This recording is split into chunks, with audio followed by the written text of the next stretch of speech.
E aí, pessoa? Tudo beleza?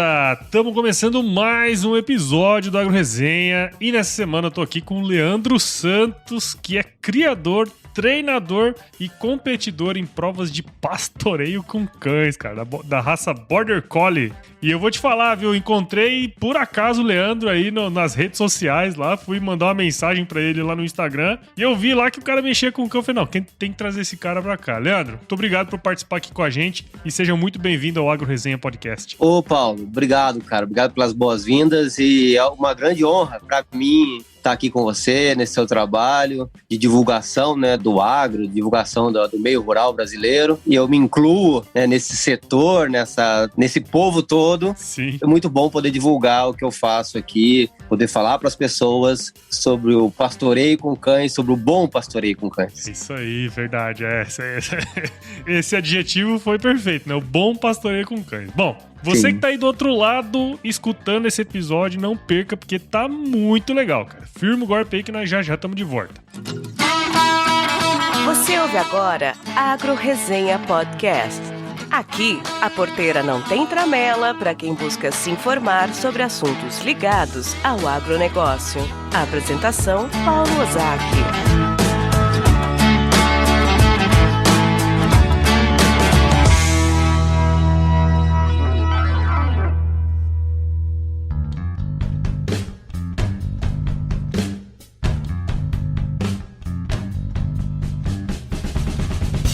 Bom, tô aqui de volta com o Leandro. E bom, Leandro, pra gente começar essa resenha aqui, né, é um episódio bastante inusitado. Acho que eu nunca trouxe, tenho certeza, eu nunca trouxe alguém que trabalhasse com pastoreio com cães, cara. Então, conta um pouquinho da sua história aí pra gente, ô Leandro. Eu sou de cidade pequena, eu moro numa cidade chamada Monteiro Lobato, interior do estado de São Paulo, tem 5.000 habitantes. Você sabe, viu, ô Leandro, que meu pai e minha mãe gostam de sair viajando de carro, né? Eles estão aposentados, vamos pegar o carro e vou sair viajando. E aí eles foram uma vez pra São Paulo e falaram assim, cara, nós somos lá em Monteiro Lobato.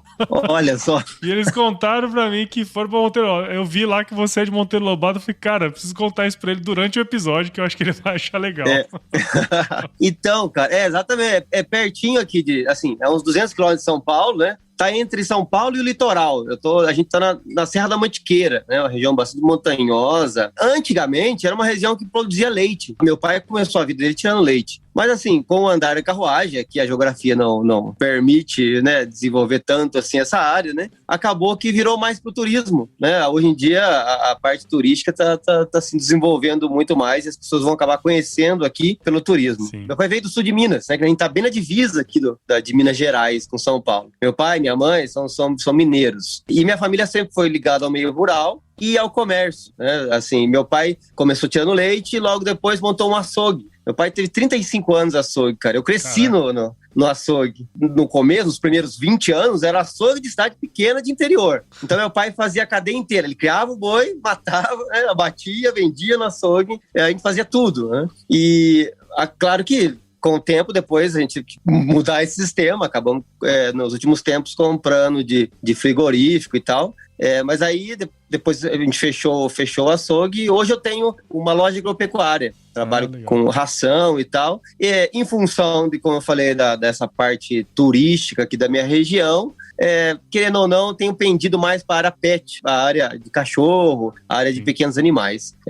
Mas ainda tem aqui pequenos chacreiras, né, sitiantes, ainda a gente fornece esse tipo de produtos para as pessoas. Legal. Então eu divido o meu tempo entre os cães de pastoreio e o comércio, que é de cachorro também, né? Tudo é cachorro. E legal. Eu transito então nesse meio do cachorro ligado ao campo e do cachorro um pouco mais ligado à cidade. E percebo as distorções as duas esferas aí. Eu me formei em administração por conta do comércio e tal, acabei me formando em administração. Mas nunca deixei assim essa parte comportamental dos animais, né? Como falei, a gente nasceu criador desde sempre, cara, e não sai disso. Você falou uma coisa interessante aí, né? Você falou assim, o relevo não permite muito você criar animal grande e tal, né? Lembro que tinha uma brincadeira que a gente falava que em Minas Gerais você não podia criar vaca na montanha porque ela não podia berrar. Se ela berrasse, ela caía, né? Então, cara, sabe que aonde eu vou, ou melhor, quando as pessoas vêm pra cá, o pessoal do cachorro, ou o pessoal, enfim, qualquer pessoa, e gente de região mais propícia, né, com relevo bem mais assento, mais plano, mas como que vocês cria bicho aqui, cara? Não é perigoso? Como é que faz isso aqui e tal? E até hoje, né, é meio cultural. Eu nem sei quem trouxe essa cultura pra essa região aqui, né? Porque o pessoal é heróico, né? Ainda cria vaca de leite, ainda tira leite, ainda engorda boi. Meu pai engordava boi, nossa, em pirambeira mesmo. O gado não tem como descer em linha reta de jeito nenhum, assim. E é engraçado que, tipo, você vê em qualquer lugar do mundo, né? A região plana, você cria animais grandes, e região montanhosa, animais pequenos, né? Ovelhas, por exemplo. E tem muito pouco ovelha aqui nessa região. Ainda a ovinocultura aqui tá devagarzinho. Mas como eu falei, o turismo anda de vento em pouco. Sim. Não, sem dúvida. Essa região é muito bonita, né, cara? Pra você visitar. Sim. Tem muitas pousadas, né? Essa região é bem legal, assim. Eu sei porque meus pais falaram isso pra mim, cara. Eu nunca mesmo nunca fui aí. Mas que bacana, cara. É muito interessante essa história, né? Porque acaba que você, a sua família, na verdade, a vida inteira, né, foi ligada ao agronegócio de alguma maneira, né? Quer dizer, Sim. Produzindo como produtores mesmo, né? E até a cadeia ali, o elo final junto ao consumidor, né, cara? Recentemente, em agosto do ano passado, eu fui visitar o bisavô da minha esposa. Ele foi um açougueiro muito famoso ali na região de Andradina, sabe? Puta, tem foto dele lá na cidade. O cara porque o açougueiro da cidade é um cara que é bastante conhecido, né? É uma personalidade, cara. E ele contando histórias muito loucas, assim, de tipo, eles indo buscar gado no Mato Grosso do Sul pra trazer, pra matar. Isso na década de 20, 30, cara. Olha que doideira. E você sabe que era engraçado, assim, como aqui era próximo de São Paulo, e meu pai sempre foi muito criterioso em relação ao gado que abatia e tal, sempre foi muito... E tinha fama de só servir gado bom e tal. Então a gente tinha cliente de São Paulo, que na passagem aqui, porque aqui é caminho de Campo Jordão, que vinha e comprava assim 10, 20, 30 quilos de carne, tudo separadinho, para levar para São Paulo. Porque a carne era fresca, né? Não era, né? Não vinha de lugar nenhum, era daqui mesmo. E assim, tinha fama do meu pai, né? Que era dessa coisa da qualidade dele. Quando nós tivemos que parar isso aí, que aliás virou crime, não tinha, né? Questões sanitárias, obviamente, não podia fazer mais isso. Nós tivemos que comprar de frigorífico aqui do estado vizinha. E aí meu pai perdeu esse diferencial, cara. E aí perdemos toda a clientela de São Paulo que nós tínhamos, porque assim, a mesma carne que ele comprava aqui, ele comprava em São Paulo também, né? Sim. Então, olha, perdeu o aspecto artesanal do nosso negócio. Nossa. E aí foi só uma questão de tempo até a gente ser engolido pelos mercadinhos, pelos supermercados, etc e tal. Mas era essa coisa do açougueiro de cidade pequena, como você falou, era emblemático. Cara, é uma personalidade, é muito interessante isso aí, cara. Toda cidade pequena que você vai, você conhece o padre, o borracheiro e o açougueiro, né? É meio por aí. Mas, cara, vamos entrar aqui no assunto especificamente, né, do pastoreio, cara. Eu achei muito interessante. A gente conversou, né, previamente e tal. Você me explicou um pouco, né, desse universo que eu, sinceramente, era um universo, assim, que eu sabia que existia, mas desconheço, né? Sou um completo ignorante nesse negócio. Eu imagino que muita gente que vai estar escutando a gente aqui agora, também, vamos dizer assim, não são pessoas especializadas, não vão entender muito bem disso, né? Eu acho que seria legal, então, se você pudesse conceituar pra gente o que é o pastoreio com cães, ô Leandro. Primeira coisa, cara, é assim, quando envolve cachorro, geralmente a pessoa pensa em adestramento, né, em cães adestrados, ou essa obediência, uma coisa assim. E o pastoreio tá muito longe disso, cara, muito longe. Na verdade, o pastoreio tem muito mais a ver com rebanho do que com cachorro. Por isso a gente chama de pastoreio com cães, né? O cão é um coadjuvante na história, não é o principal. O ator principal. E pastoreio é condução, direcionamento e movimentação de rebanho. E quando a gente fala pastoreio com cães, na verdade é envolvendo o cachorro nesse processo de movimentação, de direcionamento e de condução de rebanho. Tem muito mais a ver com o sistema, cara. É um triângulo: homem, rebanho, cão. É fazer esse sistema funcionar da melhor forma possível. E é possível isso funcionar muito bem. porque você acaba usando elementos da natureza dos animais, né? O elemento do rebanho, que é o rebanho, eles são predados, né? São presas, então o instinto deles é de autopreservação, ou seja, de se afastar do predador. Fugir, e nesse caso, nós somos tão predador quanto o cachorro, só somos um tipo diferente de predador, mas somos, né? Por isso que o gado, a gente toca o gado sai, né? Exatamente por causa disso, não é outro motivo. E o cachorro também exerce essa força sobre o gado.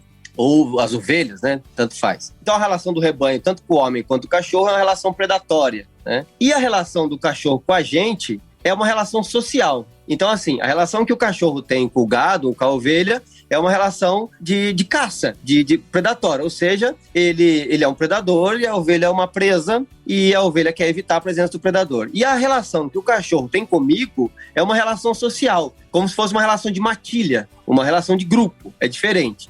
Então, o pastoreio, de forma instintiva, se a gente for pensar a fundo, e eu gosto que as pessoas pensem assim, para tirar todos os rótulos que tem na cabeça, né? Ele é como se fosse 2 predadores caçando um grupo de presas. Só que essa caça, diferente da natureza, que a caça sempre termina em morte, essa nossa caça não vai acabar nisso. Vai acabar dando uma opção de fuga, que seria o direcionamento do rebanho. Que pode ser a rota do mangueiro, a rota do outro piquete, enfim, todo o manejo diário que a gente precisa. Instintivamente é isso. São as presas evitando a presença dos predadores, eu e o cachorro, para pegar uma rota de fuga que traga conforto, né? Que é o alívio, o grande prêmio, né, de uma presa, do rebanho, é sentir seguro. Então é usar isso, cara. O pastoreio é um elo de comunicação. É um elo de comunicação entre homem e cão e rebanho, é entender como todos esses elementos trabalham juntos para fluir, para acontecer. Nada tem a ver com o cachorro me obedecer, ou com o cachorro subjugar o rebanho, ou enfim, é uma coisa natural e, se bem utilizada, pode gerar muito benefício. Cara, que legal saber. Porque você falou uma coisa muito interessante, né? No sentido assim, bom, a gente não vai adestrar o cão, né? A gente vai inserir o cão dentro de um sistema ali. Eu acho que essa visão de sistema é muito interessante, né? É tudo aquilo que você tem que estar prestando atenção em tudo para fazer com que o objetivo que você quer seja alcançado da melhor maneira possível, né? E o cão tá ali no meio desse processo, né? Puxa, tem muito mais a ver com comunicação, cara, com comunicação interespécies, do que com essa coisa de autoridade mesmo. E tanto essa comunicação homem e cachorro, um canídeo e um humano, quanto essa comunicação canídeo bovino, canídeo ovino. E como você falou, os detalhes desse processo é que fazem a diferença. Porque os animais, na verdade, são muito sutis, né? Eles dão... A comunicação deles é uma comunicação propriamente de expressão corporal. Você vê, por exemplo, as presas, né? As ovelhas, por exemplo, a importância da movimentação das orelhas. No gado também funciona assim. Elas sempre dizem para onde o foco do rebanho tá. Então, o cachorro percebe isso com muita facilidade. E quando eu digo cachorro, eu tô falando do Border Collie, né? Porque o Border Collie, ele foi desenvolvido a partir de uma cultura de zelo pelo rebanho, né?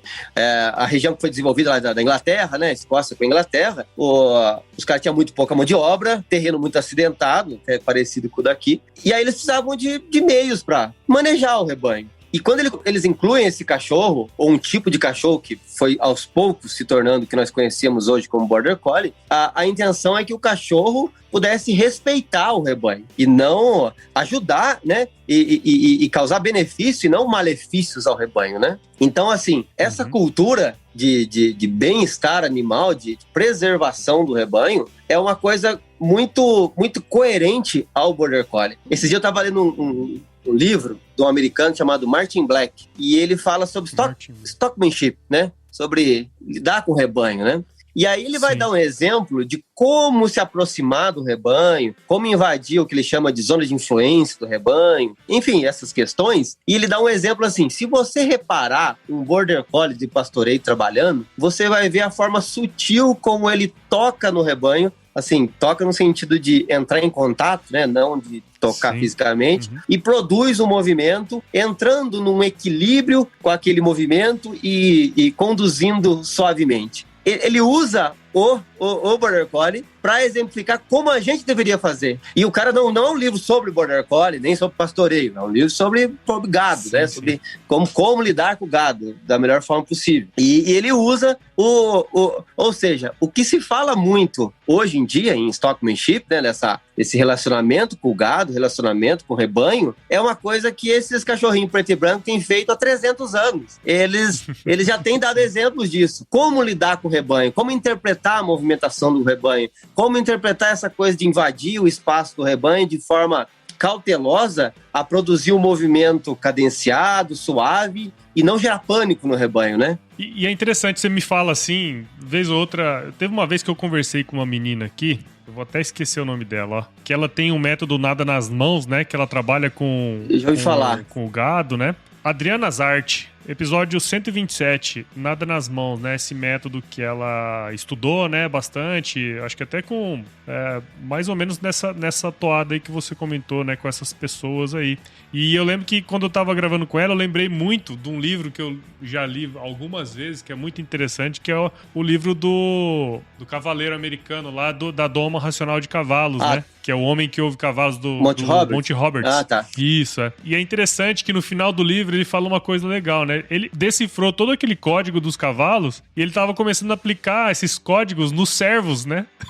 E ele começou a entender que existe uma linguagem por trás de todos os animais, né? E é um pouco disso, sim. Quer dizer, a orelha virada para um lugar, né? Você vê o dorso do animal, aquelas paradas que ele viu, né? Que ele chama a linguagem ecos até. E você vê que tem uma não digo um padrão, mas tem algumas diferenças, né? Sim. Aliás, algumas semelhanças nessa comunicação dos animais, os predados, né? Eles respondem basicamente da mesma forma. Se você for ver, tanto o antílope africano quanto o bezerro, Nelore, eles têm mais ou menos as mesmas reações, como o cavalo também, né? Sim. E o interessante, Paulo, é que o Border Collie foi assim, intencionalmente ou não, esse cachorro, ele pegou esses trejeitos, cara, das presas, sabe? Então o negócio dele é direcionar movimento. Você tem no Border Collie umas características que você não vê em outras raças, assim, até por conta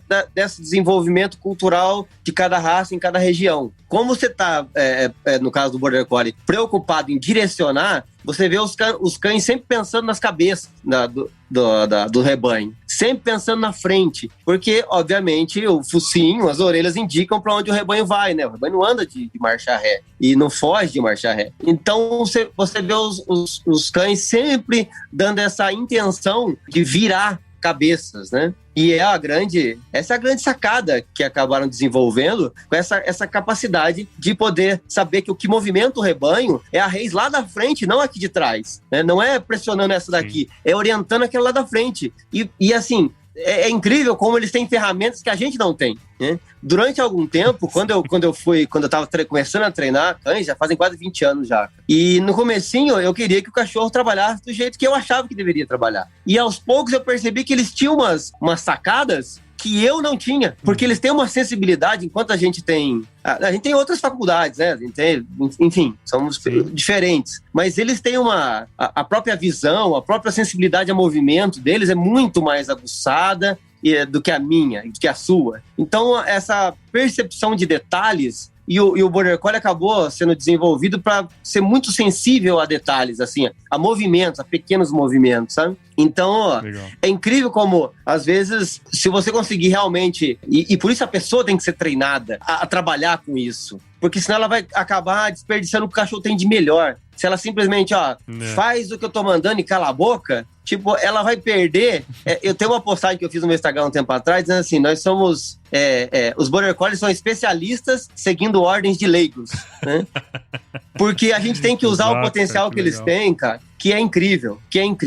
Às vezes, na condução de rebanhos, aí você olha uma situação e fala assim, olha, aquela ovelha ou aquele gado veio retinho, né? Não entortou, não correu nem para lá e nem para cá, mas só que a gente esquece que as presas, elas não agem, né? Elas só reagem, elas não têm uma ação, elas só reagem ao estímulo externo. Então, se tá vindo daquele jeito, daquela forma, é porque a ação que está sendo oferecida para ele é uma ação que resulta nisso, que resulta em calma, que resulta em segurança, e etc e tal. E é isso Legal. Que hoje eu tento desenvolver em relação a esse conjunto. Porque não existe cachorro treinado. Existe conjunto treinado. Existe homem e cão trabalhando em equipe de forma coordenada, né? De forma sintonizada. Bacana. Se a pessoa não tiver formação, não adianta o cachorro ser mestre, porque é aquela história. Ele vai dar um palpite errado pro cachorro, o cachorro vai agir errado, ou vai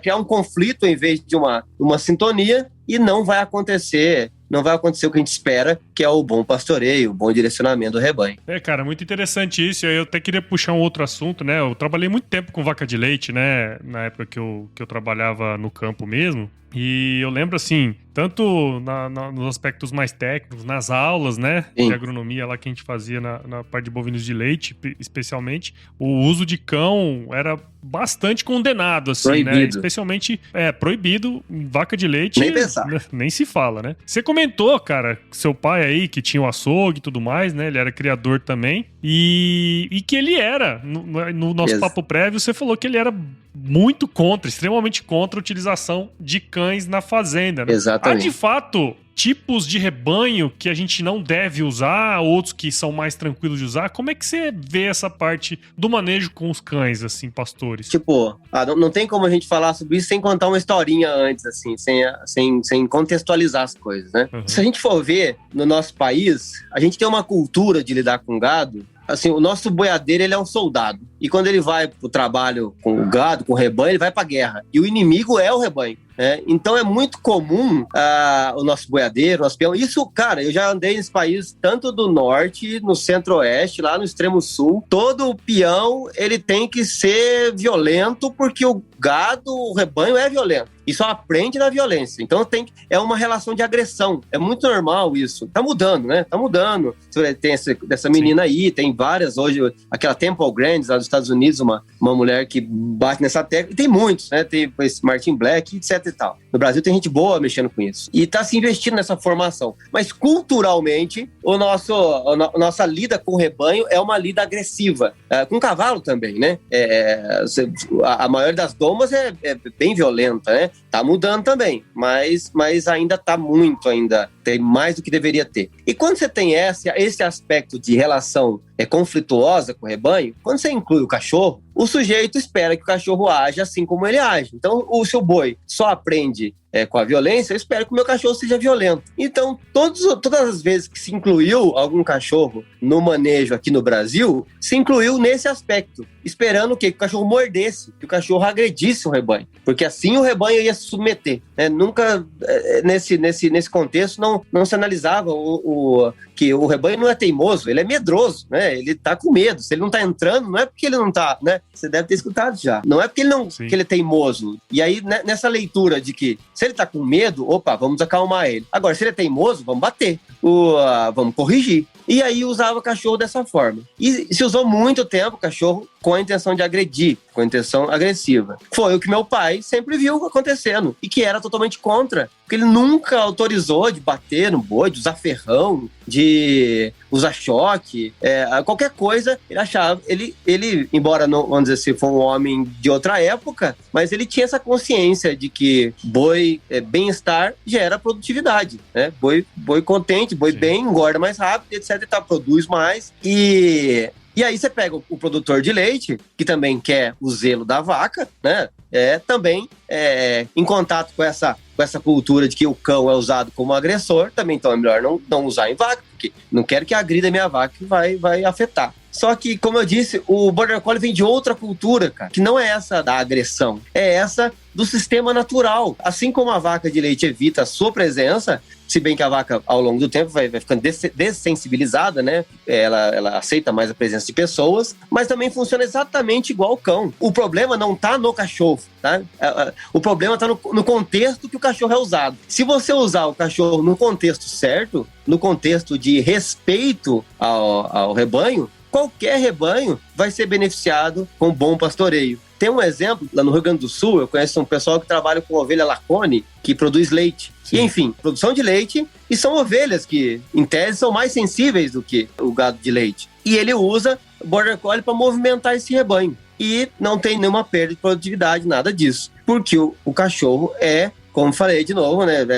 É uma parte nessa tecla. Ele é incluído num conceito, incluído num sistema e funciona de acordo com esse sistema. Aqui em casa, por exemplo, no meu treinamento, o Paulo, eu digo o seguinte: o pessoal fala, mas o cachorro tem que morder, não tem que morder. Eu falo o seguinte: todos os meus cães têm autorização para morder, mas nenhum deles tem autorização para agredir. Ou seja, a boca é a principal ferramenta de um cachorro para tudo, né? Para pegar, para comer, para transportar alguma coisa, enfim, para se comunicar de algumas formas. Então, se ele precisar se defender, assim como se você estiver no mangueiro, seja lá de leite, que foi uma vaca, porventura, quiser pegar você, uma coisa, você pode se defender. Você pode subir na cerca, fugir, ou se tiver alguma coisa na mão e ela vier para cima, você pode se defender. O cachorro tem essa autorização. Ele tem autorização para se defender e para usar, se necessário, a ferramenta que ele tem, a ferramenta natural que ele tem. Mas nunca de atacar, nunca de perseguir,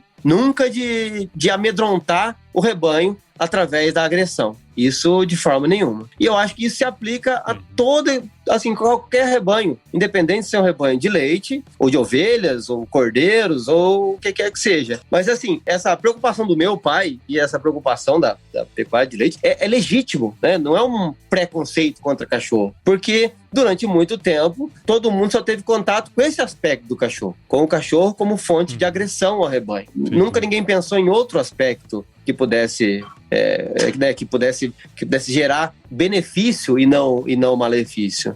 Mas meu pai, pai faleceu, faz um ano já que ele faleceu. E nos últimos tempos, a gente trabalhava o gado dele com o cachorro, e ele pedia para levar e tal. Não, leva o cachorro seu lá para ajudar a gente. Ele sabia que não ia ter correria, não ia ter gritaria, não ia ter nada disso. E, inclusive, eu falo uma coisa, Paulo, assim, eu vou emendando uma coisa na outra, você desculpa. Às vezes eu falo assim, para mim, eu preciso de um cachorro para resolver o problema aqui do meu gado. E eu digo para a pessoa, mas o cachorro não vai resolver o problema do seu gado. Quem vai resolver o problema do seu gado é você. Se você fizer direito, o cachorro vai ajudar. Ele é um membro de apoio. Ele tá lá para ajudar. O problema não é do cachorro, o problema é seu. O seu rebanho é problema seu. O seu cachorro vai ajudar o seu serviço, mas ele não é o protagonista. O protagonista é você. Eu sempre coloco dessa forma. Esse negócio aí que você comentou, né, serve pra gente também, né? Tem uns caras aí que podia segurar a onda no ataque. Não.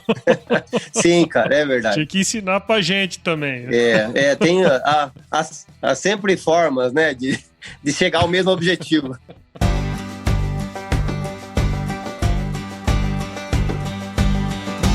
E aí, tá curtindo o bate-papo, cara? Espero que sim. Mas eu tô passando aqui para te dar um recadinho. A missão da Stoller é transformar conhecimento em inovação para a agricultura, gerando valor a todos os envolvidos. Por mais de 50 anos, ela transforma conhecimento em inovação no esforço de impulsionar as culturas a alcançarem seu máximo potencial genético e atingir altas produtividades. E quando se trata de conhecimento, você pode encontrar tudo sobre fisiologia, nutrição e biologia de plantas no podcast Campo On, produzido pela Stoller.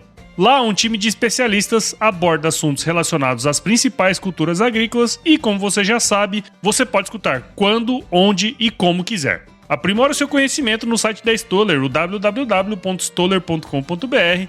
Lá você vai encontrar vários artigos técnicos e o link para assinar o podcast Campo On no Spotify. Lembre-se de seguir a Stoller no LinkedIn, Instagram, Facebook e YouTube. É só procurar por Stoller Brasil.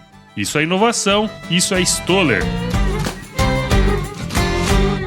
Mas, ô Leandro, queria também dar um outro passo aqui. Vou sair um pouquinho, mas vai ser a mesma coisa, né? Cara, eu nem imaginava, quando eu entrei lá no seu perfil, né, quando eu te chamei pra participar aqui, que, cara, você participou de inúmeras competições no Brasil e no mundo, fazendo pastoreio, né, com cães e tudo mais. E você, inclusive, participou de um campeonato mundial, cara. Conta pra gente essa experiência aí que eu achei muito interessante. Então, cara, eu comecei a participar de provas em 2008 no Brasil. E quando foi em 2013, eu me classifiquei para representar o Brasil no Mundial de 2014, que foi na Escócia. O berço lá da raça, né? O berço do negócio. E assim, eram 4 brasileiros que foram classificados para esse evento. E eram 25 nações, 240 cães, cara, competindo lá vamos dizer assim, na gema, né? Sim. E foi, assim, muito interessante, cara, porque a prova de pastoreio, só dando uma pincelada, né? Nas provas a prova de pastoreio nada mais é do que um reflexo do que o cachorro faz no dia a dia, nas propriedades. Inclusive, a primeira vez que eu fui numa prova que foi julgado por um inglês, e ele me disse o seguinte, para mim não, disse para todos os competidores, esse aqui não é uma competição de cães, esta é uma competição de pastores. Ele já estava querendo dizer o que hoje eu sei, que o foco não é o cachorro, o foco é o rebanho, o foco é o bem-estar do rebanho. Para você ter uma ideia, nas provas de pastoreio, quando o juiz não presta atenção no cachorro, o juiz julga o rebanho. Ele quer que o rebanho esteja andando calmo, andando em linha reta, enfim, todas as atitudes que ele espera que o rebanho esteja fazendo, né? E o rebanho só vai estar fazendo se o cachorro estiver fazendo bem o trabalho dele. Na prova de pastoreio, o juiz não fica considerando, o cachorro está obedecendo, não está obedecendo, fez esse movimento certo, fez esse movimento errado. Não tem esse foco. A prova, como disse o Dick Roper, que foi o senhor que veio julgar aqui, não é sobre cachorro. A prova é como você conduz o seu rebanho. E é assim em qualquer lugar. E lá, nós tivemos contato com rebanhos, assim, eu nunca tinha visto um rebanho de ovelha tão arisco na minha vida, como eu vi lá. Rebanhos sensíveis e conseguir aquele rebanho cooperasse, cara. Porque usando as habilidades do cachorro. Né? Eu tive a grande surpresa para mim, porque a competição lá era mais ou menos assim. Então, 240 cães, tinham as classificatórias, classificavam 40 cães, na primeira cortava 200. E dos 40 entrava 15 na final. E eu me classifiquei entre os 40 e fiquei em 25º. Entre os 40. Isso assim, nós estamos falando do Brasil, que o Border Collie chegou aqui há 20 e poucos anos atrás, conta 300 anos de tradição, né? É como se como a Costa Rica fazendo bonito na Copa do Brasil, assim, né? É um negócio bem... Todo mundo olhou assim e falou, nossa, que isso? De onde veio esses meninos aí? Brasil? Quem que esses caras? Mas na selva? Tem ovelha dentro da selva? Como é que é? Os índios aprenderam a pastorear agora? E aí foi assim, foi uma repercussão bastante interessante, foi legal ver. Porque o Brasil tem muito potencial em tudo, né, Paulo? Nós temos gente boa em todos os sentidos, cara. Em todas as áreas. A gente às vezes tem aquela síndrome de vira-lata à toa, né? Porque a gente tem gente talentosa aqui. Pra você ter uma ideia, nessa competição, e eu não tô me gabando de ser uma estrela, porque assim, os caras que foram comigo são muito bons. E muitos outros que não foram, eu já ganhei de muita gente, já perdi para muita gente. Não sou um ponto tão fora da curva. Então, qualquer brasileiro poderia ter ido lá e feito muito bonito. Inclusive, eu estou classificado também para o Mundial, que seria o ano passado, que foi transferido para esse ano e que foi cancelado de novo por conta da pandemia. Mas nesse sentido, nessa competição, por exemplo, de 240 cães, só o Reino Unido, a Inglaterra, a Escócia, o País de Gales e a Irlanda, cada um tinha 20 vagas. Então, ou seja, metade desse povo já estava correndo em casa. Então, para um brasileiro ficar entre os 25 melhores, muita gente de lá, bons competidores, assim, ficaram para trás e mostra o quanto esse país aqui tem potencial em tudo quanto é tipo de coisa, cara. Qualquer coisa o que se investir nesse país aqui e gera resultado, cara. É incrível. A gente tem que parar de ter o complexo de vira-lata e ter o complexo de Border Collie, né? É por aí, cara. Cara, que legal, que legal. Bom, e hoje você tem esse objetivo, né? Esse foco aí, você trabalha no comércio, obviamente, também, mas você tem esse foco de desenvolver pessoas, né, cara? Para implantar esses sistemas de pastoreio aí em fazendas, comerciais, enfim, em várias questões nesse sentido, né? Inclusive, você acha que você falou que tá desenvolvendo um curso online nisso aí, né? Conta um pouco pra gente sobre o seu treinamento, como que você fundamenta ele, como é que é feito. Hoje em dia, meu foco maior é realmente treinar as pessoas. Porque eu percebi que treinar só os cães não funciona.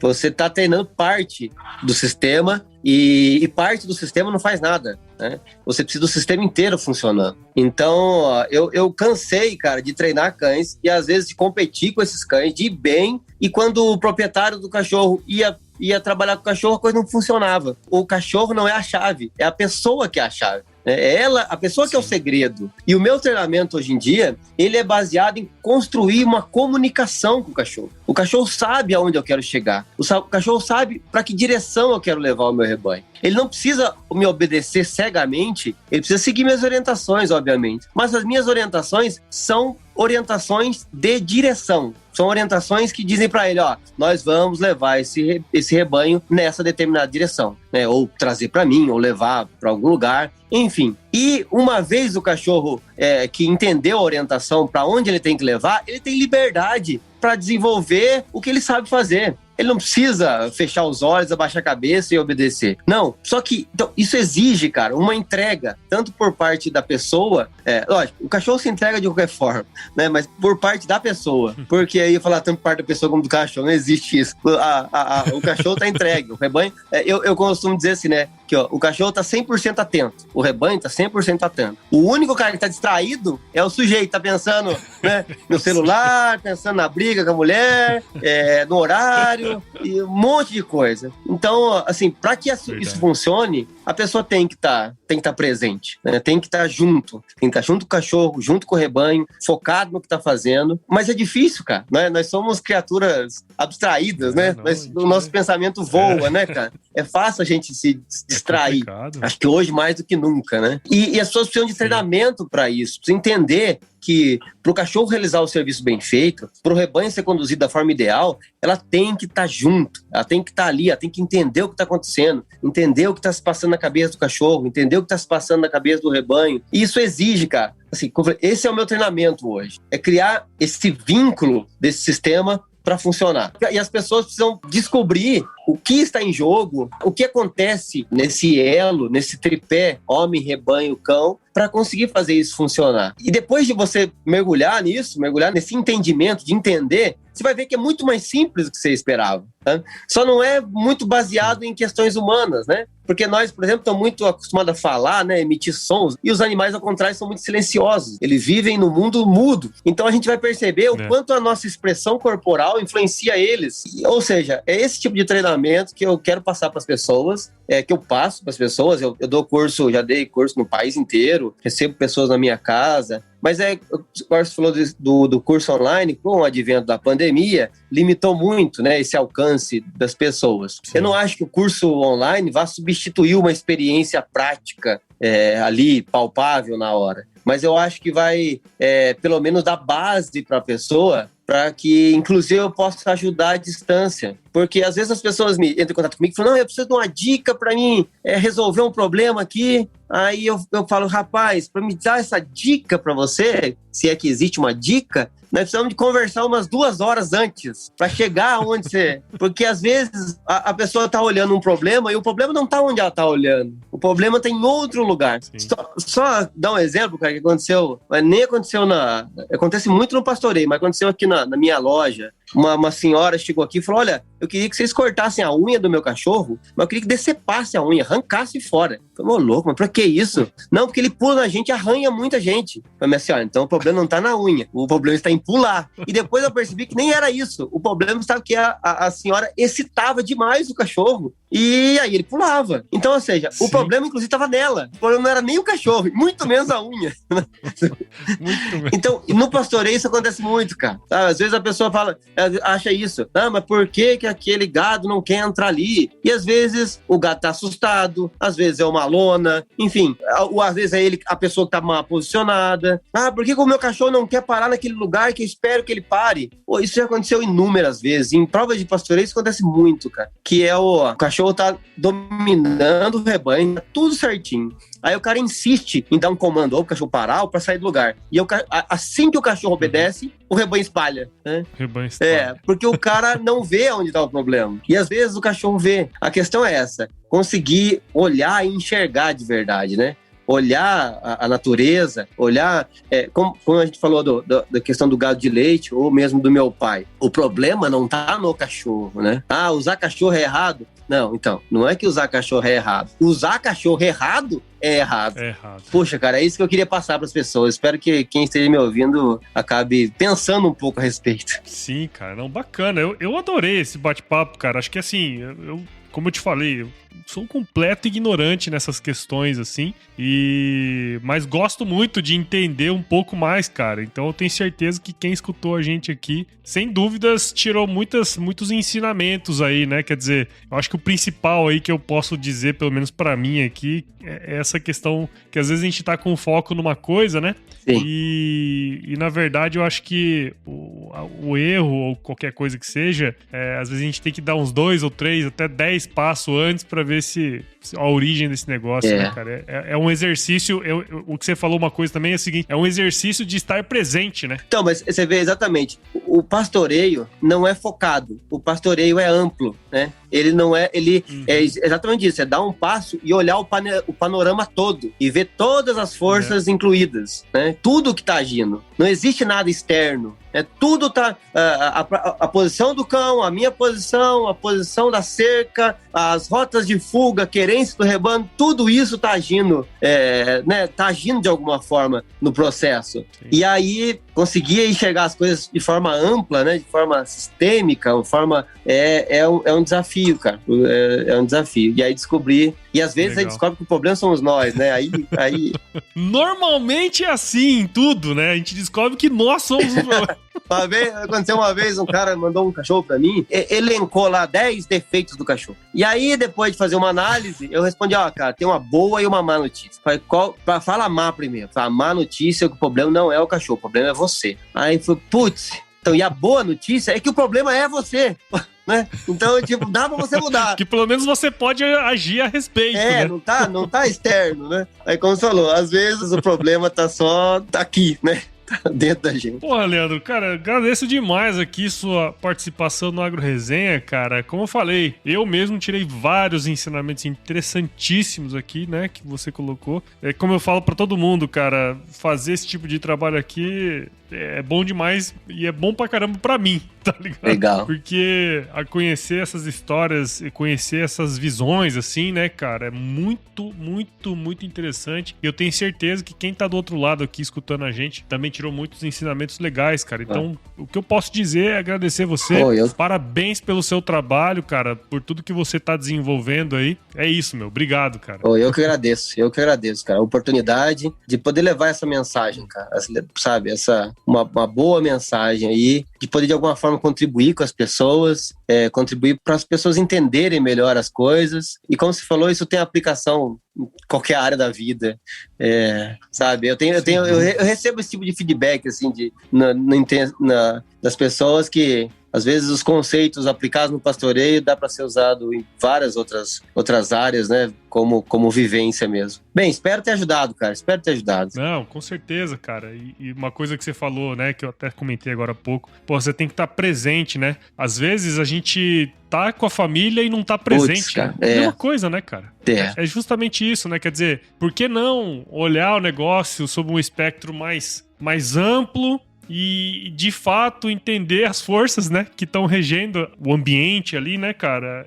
Isso vale para cães pastores num rebanho, manejando um rebanho de leite ou num rebanho de ovinos, como serve pra família também, né, cara? Então é importantíssimo a gente poder estar presente sempre, né, cara? Os animais, eles dão essa lição, né, cara? Porque eles nunca estão em outro lugar. Eles sempre estão onde estão, né? Eu digo, se o seu cachorro tá no canil, ele tá no canil. Se o cachorro tá trabalhando com você, ele tá trabalhando com você. Se o seu cachorro tá brincando no gramado, ele tá brincando no gramado. E... 100%, né? Sabe que esse tempo eu tava fazendo um livro, cara, do monge beneditino. E ele tava citando, inclusive, um monge budista. Um discípulo chegou pro monge e perguntou assim: mestre, quais os benefícios da vida espiritual? Aí o mestre respondeu para ele assim: quando eu estou sentado, eu estou sentado. Quando eu estou de pé, eu estou de pé. Quando eu estou andando, eu estou andando. Aí o discípulo falou assim: mas isso também faço. Não. Quando você está sentado, você está de pé. Quando você está de pé, você está andando. Quando você está andando, você já está em outro lugar. Você vê que coisa, cara,